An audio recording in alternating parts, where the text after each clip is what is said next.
Doctor plus viewers அனைவருக்கும் வணக்கம். நான் உங்கள் டாக்டர் ராஜலட்சுமி, சித்த மருத்துவர். ஸோ இந்த பதிவில் எதை பற்றி பார்க்க போறோம்னா அல்சர். ஸோ கேஸ்ட்ரிக் அல்சர் ஏன் ஏற்படுது, ட்ரீட்மெண்ட் அப்படிங்கிறப்ப நம்ம எதை கான்சென்ட்ரேட் பண்ணணும், அதுல இருந்து ஃபுல்லா நம்ம வெளிவரணும்னா என்ன ஃபாலோ பண்ணணும் அப்படிங்கறத தான் இந்த பதிவுல பார்க்க போறோம். ஸோ அல்சர்ங்கிறது ஏதோ புது வித நோயெல்லாம் கிடையாது. ஸோ சித்த மருத்துவத்துல குன்மம் பல வகை இருக்கு, அதுல என் வகை குன்மம் அப்படின்னு இருக்கு. ஏன் அது குன்மம் அப்படின்னா, டிப்பிக்கலா இந்த பெயின் வந்துச்சுன்னு வச்சுங்களேன், அவங்க அப்படி கொஞ்சம் குனிவாங்க. ஸோ அததான் அவங்க குன்மம் அப்படிங்கிற ஒரு பெயரே வச்சிருக்காங்க. ஏன்னா டிப்பிக்கலா அந்த நோயோட தன்மை அப்படிதான் இருக்கும் அப்படின்னு. ஸோ இன்றைய காலகட்டத்துல கேஸ்ட்ரிக் அல்சர் கொஞ்சம் ஜாஸ்தியா தான் இருக்கு. யூஸ்வலா நம்ம வயதை வைத்து பாத்தீங்கன்னா பருவத்தை அந்த நம்மளுடைய நாடி முறைகளை இது பண்ணுவாங்க. அப்போ குழந்தை இதுல பாத்தீங்கன்னா கபகாலம், பித்த காலம், வாத காலம்னு அந்தந்த காலத்திற்கு அந்தந்த நோய்கள் ஏற்பட்டதுன்னா ஈஸியா இருக்கும். குழந்தைகளுக்கு சளி பிடிக்கிறது ஒரு குவைட் காமனான ஒரு விஷயம்தான். அதே மாதிரி நடுத்தர வர்க்கத்துல உடம்பு உஷ்ணமாகிறது, அந்த மாதிரி விஷயம்ங்கிறது குவைட் காமனான விஷயம்தான். வயதான பிறகு வாதம், செரிமானம் சரியில்லாம இருக்கிறது, இந்த மூட்டுகள் வலி வருவது, அது குவைட் காமனான ஒரு விஷயம்தான். கடந்து போயிடலாம், உயிருக்கு எந்த பிரச்சனைகளும் ஏற்படாது. அப்படிங்கிறப்ப இந்த கேஸ்ட்ரிக் அல்சர் அப்படிங்கிறது அழல் குற்றத்தை சார்ந்தது. பட் அழல் குற்றம் பித்த குற்றம்னாலும் இது சில சமயம் கலவையில வரும். வாத குற்றத்தால வர்றது இருக்கு, கப குற்றத்தால வர்றது இருக்கு, பித்த குற்றத்தால தனித்து வர்றதே இருக்கு. ஸோ வாத குற்றத்தால வர்றது அப்படிங்கிறது மெயினா என்ன அப்படின்னு பாத்தீங்கன்னா, நம்ம டைஜஷன் சரியில்லாம இருக்கிறது, தவறான உணவு முறை. அதுல மெயினா என்ன அப்படின்னா, இந்த வாத குற்றத்தை சார்ந்து வரும் பொழுது மலச்சிக்கல், அதே மாதிரி பாத்தீங்கன்னா பித்தப்பையில கற்கள் ஏற்படுறது. ஸோ இந்த மாதிரி பிரச்சனைகள் கொஞ்சம் இந்த செரிமானத்தை நம்ம சரி பண்ணல அப்படின்னு வச்சுக்கோங்களேன், இருதய பிரச்சனை வரைக்கும் கூட வர வாய்ப்புகள் இருக்கு. இதே இது கப குற்றம் அப்படிங்கிறப்ப இருந்தது அப்படின்னா அது கேன்சர் சார்ந்தது போன்று இப்படின்னு சித்த மருத்துவத்துல இருக்கு. ஸோ நம்ம இப்ப ஜென்ரலா என்ன அப்படின்னு பாத்தீங்கன்னா, எனக்கு வயிற்றுல பகுதியில அல்சர் இருக்கு, கேஸ்ட்ரிக் அல்சர் இருக்கு அப்படின்னா, ஸோ இந்த கேஸ்ட்ரிக் அல்சர் இருக்குங்கிறத நம்ம எப்படி நம்ம உணர்வோம் அப்படின்னா, சில பேருக்கு மேல் வயிற்றுல வலி இருக்கும், நடுப்பகுதியில வலி இருக்கும், இல்ல இடதுபுறம் மேல் வயிற்றுல வலி இருக்கும். சிலருக்கு ஏதோ சாப்பிட்ட பிறகு நெஞ்சு கரிக்கிற மாதிரி இருக்கும், வயிறு உப்புசம் இருக்கிற மாதிரி இருக்கும். பட் மலச்சிக்கல் கூட இதுல இருக்கும். நம்ம இதை பெருசா புரிந்து கொள்றது கிடையாது. இதற்குரிய மெயின் ரீசன் என்ன அப்படின்னா, தவறான உணவு முறை, தவறான வாழ்வியல் முறை.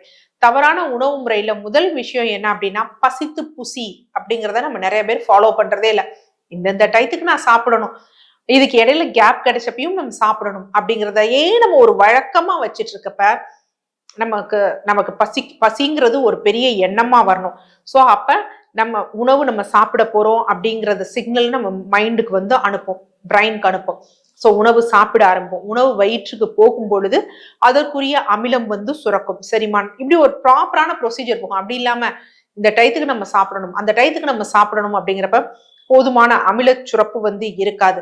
ஸோ அந்த போதுமான அமில சுரப்பு இல்லாததுனால பார்ஷியலா அறகுறையா டைஜஸ்ட் ஆகிற உணவு அதுவும் அல்சரை உண்டு பண்ணும். இன்னொன்று என்ன அப்படின்னு பாத்தீங்கன்னா, நிறைய துரித உணவுகள், இன்னைக்கு நிறைய ஃபாஸ்ட் ஃபுட்ஸ் இது பண்றோம். கேட்டா நான் இல்லையே இப்போ ஒரு நாள் அப்படின்னு சொல்லியே நம்ம மாசத்துல பல நாட்கள் எடுத்துறோம். ஃப்ரைட் ஃபுட் எடுக்கிறோம். வெளியில எல்லாம் பாத்தீங்கன்னா பொரிச்ச எண்ணெயிலேயே திருப்பி திருப்பி பொரிக்கிறது. ஸோ அதெல்லாம் என்ன அப்படின்னு பாத்தீங்கன்னா, நிறைய கார்சினோஜெனிக் இது ஏற்படுத்தும், அதாவது கேன்சரை ஏற்படுத்துற அளவுக்கு உண்டு பண்ணும். அந்த எண்ணெய்கள்ல பாத்தீங்கன்னா அந்த காரம் இறங்கியிருக்கும். மீன் பொரிச்ச எண்ணெயிலே பாத்தீங்கன்னா குழம்பு தாளிக்கிறது, இந்த மாதிரி விஷயங்கள் நிறைய உணவகங்கள்ல பண்றாங்க. ஏன் நம்ம வீட்லயே நம்ம தாய்மார்கள் என்ன பண்றாங்க அப்படின்னா, ஒரு தடவை தான் இது பொரிச்ச, அதை கொஞ்சம் எடுத்து வச்சுட்டு குழம்பு தாளிக்கலாம் அப்படிங்கிற தவறு பண்ணக்கூடியவங்க. அப்புறம் போய் பார்த்தா நம்ம டாக்டர்கிட்ட தான் நம்ம தேவையில்லாம பணத்தை ஸ்பெண்ட் பண்ணும். ஸோ ஏதோ பொரிச்சது சாப்பிட வேண்டாம்னு சொல்லப்படலை எந்த டாக்டர்ஸும். கம்மியா எண்ணெய் ஊத்தி ஏதோ ஒரு தடவை பொரிச்சுட்டு அதையும் ரொம்ப ரேரா எடுத்துக்கிட்டோம் அப்படின்னா அது பிரச்சனை கிடையாது. இதெல்லாம் என்ன பண்ணும்னா, வயிற்றுப்பகுதியில இருக்கக்கூடிய சளிச்சவுல சேதமடையும். சேதமடைஞ்சு ஃபர்ஸ்ட் என்ன செய்யணும்னா ஒரு தடிப்பு மாதிரி ஏற்படும். அடுத்து குழிப்புண்கள் ஏற்படும். இப்ப என்ன அப்படின்னா, இதுலயே ரெண்டு இருக்கு. ஒண்ணு பெப்டிக் அல்சர் இருக்கு, இன்னொன்னு டியோடினல் அல்சர், குடல் புண்கள் சார்ந்து இருக்கு. இப்ப நம்ம ஒரு உணவு உண்டோம் அப்படின்னு வச்சுக்கோங்களேன், நமக்கு உடனே வலி எரிச்சல் ஜாஸ்தியா ஆச்சு அப்படின்னா அது பெப்டிக் அல்சர். உணவு உண்டு ஒரு 2 மணி நேரம் கழிச்சு ஆகுது அப்படின்னு வச்சுக்கோங்களேன், அது டியோடினல் அல்சர். சில பேர் சொல்லுவாங்க, நான் சாப்பிட்ட பிறகு எனக்கு சாப்பிட்ட உடனே எனக்கு அந்த எரிச்சல்லாம் அடங்கிருச்சு அப்படின்னாங்கன்னா அவங்க டியோடினல் அல்சரை வந்து சார்ந்தவங்களா தான் இருப்பாங்க. ஸோ இன்னொரு விஷயம், நாட்பட்ட மலச்சிக்கல். மலச்சிக்கலுக்கும் இதுக்கும் என்ன டாக்டர் சம்பந்தம் அப்படின்னா, நிறைய பேருக்கு வந்து என்ன அப்படின்னு பாத்தீங்கன்னா, மலம் அப்படிங்கிறது காலையில் எழுந்திரிச்ச உடனே கழிஞ்சிடணும், போயிடணும். அது இல்லாம 2 நாளைக்கு ஒரு தடவை பண்றது, 3 நாளைக்கு, 4 நாளைக்கு, வாரத்துல ஒரு நாள் தான் நான் டாய்லெட் போவேன் அப்படின்வாங்க. ஸோ வாரத்துல ஒரு நாள் தான் நீங்க டாய்லெட் போறீங்க அப்படின்னா, டெய்லி 3 வேளை 5 வேளை உணவுகள் சாப்பிடும் பொழுது அந்த கழிவுகள்லாம் கீழே போய் போய் மலக்குடல்ல இருக்கும். சோ அதுல தேவையில்லாத பாக்டீரியாக்கள் இருக்கும். அதுல இருந்து கெட்ட வாயுக்கள் வரும். வாயுக்கள் என்ன வரும், இந்த குடல் வழியா போய் வயிற்ற போய் ஹிட் பண்றப்ப அந்த ஒரு வாயு இருக்கு பாத்தீங்களா, கெட்ட வாயு அந்த வயிற்று பகுதியோட அந்த சளிச்சவை வந்து சேதமடைய செஞ்சு அல்சர் வந்து ஃபார்ம் ஆகும். அது மாதிரி தூக்கம் சரியில்லாம இருக்கிறது. தூக்கம் இல்லாமல் இருந்தோம் அப்படின்னாலும் தேவையில்லாத அமிலச்சுரப்பு வந்து இரவு நேரத்துல வயிற்று பகுதியில இருக்கும். சோ அப்ப என்ன ஆகும் அப்படின்னா அதுவும் அல்சரை வந்து உண்டு பண்ணும். அதனால இந்த இரவு நேரத்துல முழிச்சிருக்குது, இரவு நேரத்துல தேவையில்லாமல் உணவு சாப்பிடுவது, இந்த மாதிரி ஒரு கம்ப்ளீட் இதனாலதான் நமக்கு இந்த மாதிரி அல்சர்ஸ் வந்து ஏற்படுது அப்படிங்கறத வந்து புரிஞ்சுக்கணும். ஸோ இந்த அல்சருக்குரிய ட்ரீட்மெண்ட் என்ன டாக்டர், நான் அல்சருக்கு நான் ட்ரீட்மெண்ட் எடுக்கிறேன், நான் நல்லா ஆயிட்டேன் அப்படிங்கிறத எப்படி இது பண்றதுன்னா, இன்னைக்கு என்ன பண்றோம், நம்ம ஒரு டானிக் சாப்பிட்றோம், இல்ல சாப்பிட்றதுக்கு முன்னாடி ஒரு மாத்திரை போட்டு நான் இது பண்ணேன், இப்பெல்லாம் எனக்கு வயிறு எரிச்சல் இருக்கிறது கிடையாது, என்னோட அல்சர் வந்து இப்ப தொந்தரவு இல்லை, ஆனா மாத்திரையை விட்டா திருப்பி எனக்கு வருது அப்படின்னு. ஏன்னா இன்றைக்கு இருக்கக்கூடிய நிறைய சிகிச்சைகள் வந்து என்ன அப்படின்னா, அதாவது புரோட்டான் பம்ப், அதாவது வயிற்றுல வந்து என்ன அப்படின்னு பாத்தீங்கன்னா அந்த அமில சுரப்பு இருக்கு பாத்தீங்களா, அதை நிறுத்துற மாதிரி இல்ல தடுக்கிற மாதிரி தான் வந்து மருந்து மாத்திரைகள் வந்து மருத்துவம் வந்து மேற்கொள்றோம். அப்ப நம்ம ஒரு உணவு சாப்பிடுறோம்னு வச்சுக்கோங்களேன், அந்த உணவு செரிமானம் ஆகும் பொழுது அந்த இது இருக்கிறது இல்ல, நமக்கு எரிச்சல் தெரியறது இல்ல. அதனால நான் சாப்பிட்டேன், எனக்கு வயிறு எரிச்சல் இல்ல, நம்ம நல்லா இருக்கோம் அப்படிங்கிற ஒரு தவறான கண்ணோட்டத்திலேயே நம்ம நோயை வந்து முற்ற விட்டுறோம். இன்னொன்னு, அந்த புண்கள், அந்த சளிச்சவு சேதம் அடைஞ்சிருக்கு பாத்தீங்களா, அதை அந்த ரணமும் ஆறுறது கிடையாது. சோ இப்படிப்பட்ட ஒரு விஷயம், இல்ல எடுக்கக்கூடிய உணவுகள்லயே கொஞ்சம் நியூட்ரலைஸ் பண்ற மாதிரி நம்ம கொடுக்கறது, இந்த மாதிரி தவறான முறைகளால அப்படியே அதிக அளவுல வந்து நமக்கு இந்த நோய் அதிகரிச்சுக்கிட்டே தான் போகும். இன்னும் சில பேர் என்ன அப்படின்னு பாத்தீங்கன்னா, சில ஆன்டிபயோட்டிக்ஸ் வந்து எடுக்க ஆரம்பிப்பாங்க. இந்த ஆன்டிபயோட்டிக் ஆக்சுவலா பிளேசர் அப்படிங்கக்கூடிய ஒரு மருத்துவர், டாக்டர் பிளேசர் அப்படிங்கிற கூடியவர் சில ஆராய்ச்சி தரவுகள் வந்து பண்ணாங்க. என்ன அப்படின்னா, இந்த ஹெச் பைலோரி பாக்டீரியா பத்தி. அப்ப அதுல அவருக்கு ரிசல்ட்ஸ் தெரிஞ்சது என்ன அப்படின்னு பாத்தீங்கன்னா, இந்த பாக்டீரியா ரொம்ப முக்கியம், நம்ம நோய் எதிர்ப்பு சக்தி எல்லாத்துக்கும் ரொம்ப முக்கியம், இது குறைஞ்சு போச்சுன்னா நம்ம நோய் எதிர்ப்பு சக்தி குறைஞ்சு போயிடணும். ஆனா சில திறவுகளால என்ன அப்படின்னா, இது இருந்தது அப்படின்னா கேன்சர் வர வாய்ப்பு உண்டு அப்படின்னு இதற்குரிய ஆன்டிபயோட்டிக்ஸை எடுப்பாங்க. ஒரு கோர்ஸ் எடுக்கிறப்ப தொந்தரவு இல்லாமல் இருக்கும், பட் ஆன்டிபயோட்டிக்கை விட்ட பிறகு திருப்பி எல்லா பிரச்சனைகளும் அப்படியே இருக்கும். ஸோ அதுவும் ஒரு தீர்வு ஆகாது. ஹெச் பைலோரி பாசிட்டிவா இருந்தாலும் தயவு செய்து பயப்படாதீங்க. அப்ப சிகிச்சை அப்படிங்கிறது எப்படி இருக்கணும் அப்படின்னா, முதல் விஷயமா இந்த ரணம் உள்ள ஏற்பட்டிருக்கு பாத்தீங்களா, இந்த ரணம் புண்கள் ஆறணும், அதுதான் நம்ம ட்ரீட்மெண்ட்டோட டார்கெட்டா வந்து இருக்கணும். ஸோ அப்ப அந்த ரணம் ஆறும் வரையும் நம்ம உணவு முறையை பார்த்து எடுக்கணும். கொஞ்சம் காரம் சார்ந்த உணவுகள் எடுக்கக்கூடாது. ஏன்னா இப்போ நம்ம இந்த ரூமை நான் கிளீன் பண்றேன் அப்படின்னா ஃபர்ஸ்ட் உள்ள இருக்கக்கூடிய குப்பைகளை எல்லாம் வந்து வெளியேறணும், திங்ஸ் எல்லாம் எடுத்து ஒதுங்க வச்சுட்டு அப்படிதான் நான் வந்து கிளீன் பண்ணணும். எல்லாத்தையும் அப்படியே போட்டுட்டு அப்படியே நான் கூட்டிட்டு போனோமோ கிளீன் பண்ணிட்டு போனோமோ எல்லாம் அப்படியே தான் இருக்கும், எதுவும் கிளீன் ஆகாது. நாளுக்கு நாள் குப்பை வந்து அதிகரிச்சுட்டு இருக்க மாதிரி தான் தெரியும். அதே போலதான் ஸோ நம்ம இந்த ரணத்தை கிளீன் பண்ணணும், கிளியர் பண்ணணும் அப்படின்னா டயட்ல கான்சென்ட்ரேட் பண்ணும். அப்ப அதிகமா புளிப்பு காரம் உணவுகள் நிறுத்தணும். ஸோ துவர்ப்பு சார்ந்த உணவுகள் எடுக்கணும், அது ரொம்ப முக்கியம். அதே மாதிரி கட்டுக்கு நல்லது கொடுக்கக்கூடிய பாக்டீரியாஸ் இருக்கக்கூடிய உணவுகள் எடுக்கணும்.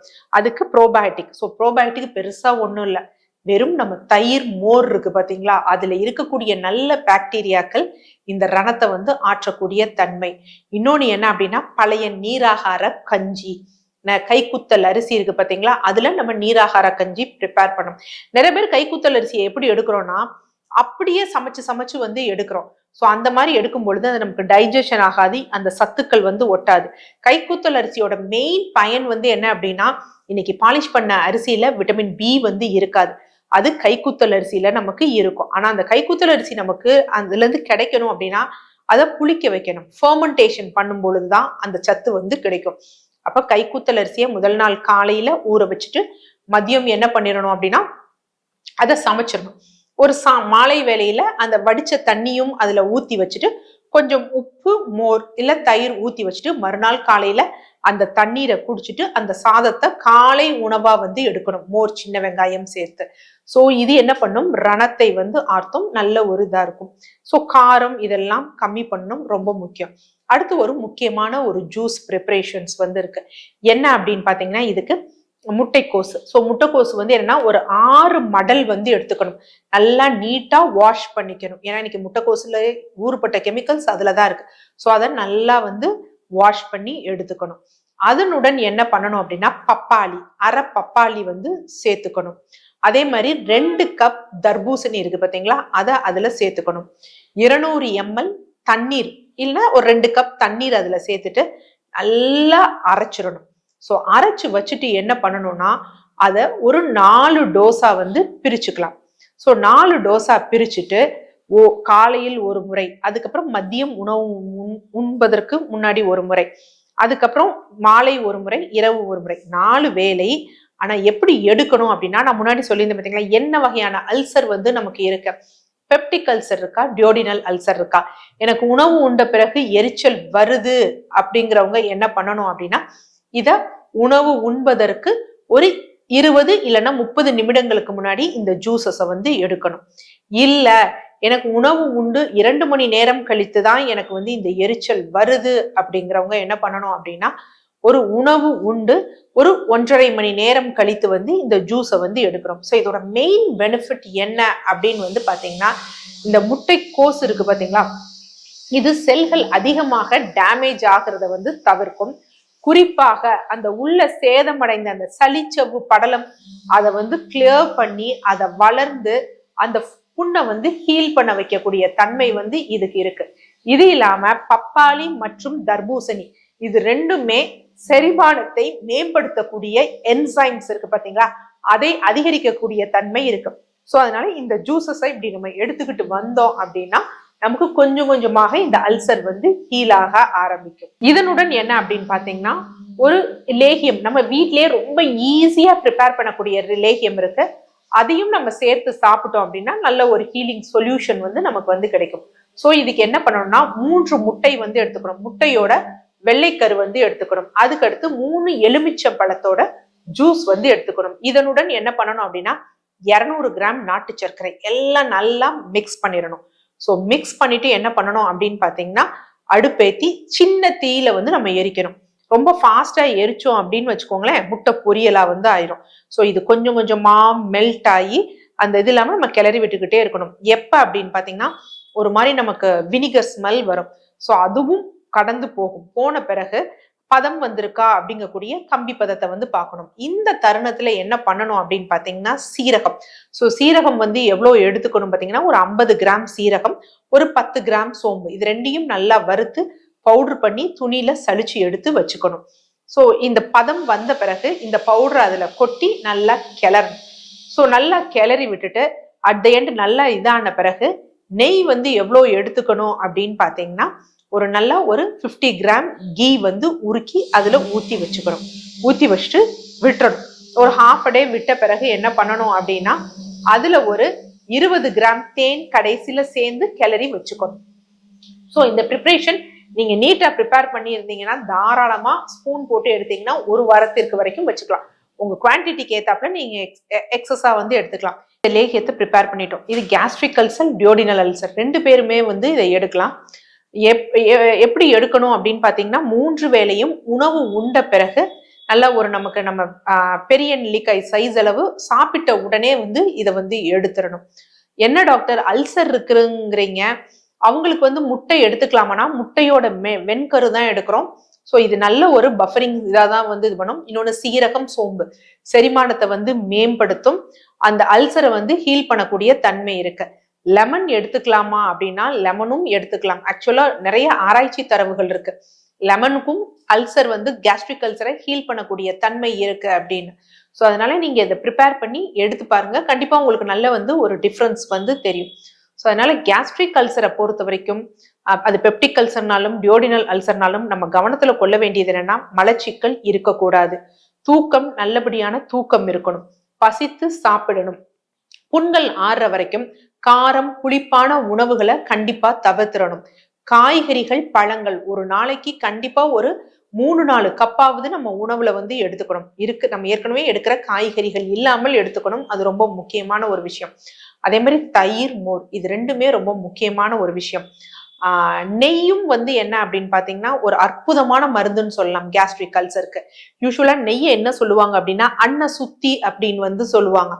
ஸோ வீட்டுல சாப்பிட டைம் இருந்ததுன்னா வாழை இலை போட்டு நல்லா ஆவி பறக்க சாதம், வடித்த சாதத்தை போட்டு அதுல நெய் ஊத்தி, உருக்கிய நெய் ஊத்தி நல்லா ஒரு 2 கைப்பிடி சாப்பிட்டுட்டு நம்ம மற்ற உணவுகளை சாப்பிட ஆரம்பிச்சோம் அப்படின்னா இந்த கேஸ்ட்ரிக் அல்சர் கம்ப்ளைண்ட்ஸ் நல்லா குறைய ஆரம்பிக்கும், திரும்ப திரும்ப வராமல் இருக்கும். நன்றி.